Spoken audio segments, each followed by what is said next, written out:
Seifert and Phillips' silent spin as New Zealand cruised past Afghanistan.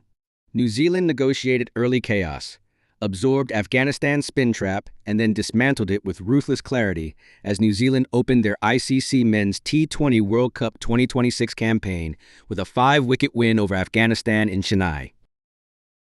On a Chepauk surface that bounced early and gripped just enough to reward patience and punish recklessness, New Zealand were tested, properly tested, before Tim Seifert and Glenn Phillips wrestled control away from Afghanistan and never let it slip. Afghanistan set a challenging target. Afghanistan's decision to bat first looked bold but justified as the innings unfolded. The new ball carried awkwardly, and early movement kept New Zealand seamers interested, but Afghanistan navigated the opening phase without panic.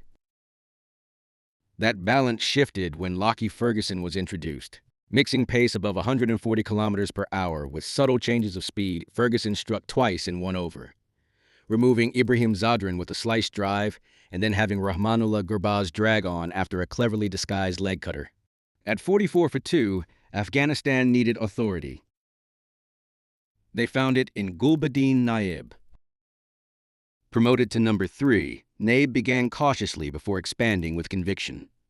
Once set, he punished anything fractionally offline, lifting Afghanistan through the middle overs with a commanding 63 off 35 balls.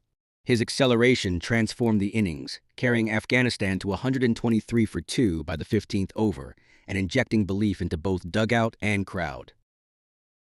New Zealand regained some control late. Jacob Duffy and Rashin Ravindra chipped in with timely wickets, but useful cameos ensured Afghanistan closed on 182 for 6, a total that felt slightly above par given the surface. Mujib strikes, momentum swings. Afghanistan's bowlers could not have scripted a better start. Mujib-ur-Rahman dismantled New Zealand's top order in his second over, bowling Finn Allen with a skidding delivery before shaping one away from Rashid Ravindra to clip the off stump. 2 balls, 2 wickets, and suddenly New Zealand were 14 for 2. For a fleeting moment, Afghanistan had the game exactly where they wanted it. Seifert refuses to retreat. Where others might have tightened up, Seifert leaned into the challenge. Rather than allowing Afghanistan's spinners to dictate terms, he controlled the power play with intelligent aggression, picking length early and punishing anything remotely full. Seifert scored 31 of New Zealand's 52 power play runs, repeatedly targeting the seamers while rotating strike against spin. His approach ensured New Zealand stayed ahead of the asking rate, even as wickets fell around him. Phillips flips the contest. If Seifert stabilized the chase, Phillips shattered Afghanistan's control. Rashid Khan's arrival was meant to reassert dominance. Instead, Phillips attacked immediately, a clean 6 followed by a boundary, taking 14 runs from Rashid's first over and flipping the momentum decisively. Phillips's 42 off 28 balls was the defining intervention of the chase. It dragged New Zealand from recovery mode into command, forcing Afghanistan to chase wickets rather than dictate play. When Rashid eventually bowled Phillips, New Zealand had already stripped the chase of pressure. Calm heads finished the job. Seifert went on to compile a composed 65 off 42 balls, blending power with restraint before Mohammad Nabi finally removed him.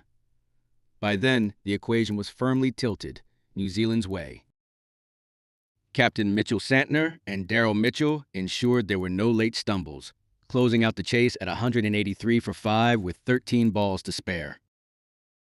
What this win signals? This was not a chase built on brute force. It was constructed through adaptability, game awareness, and precise counterpunching, qualities that travel well deep into tournaments. Afghanistan showed enough to trouble stronger sides, particularly with their spin depth and middle-order power. But New Zealand demonstrated why they remain one of the most dangerous tournament teams.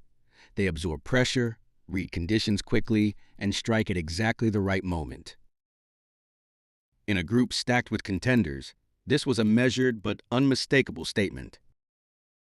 New Zealand didn't just win. They solved the puzzle.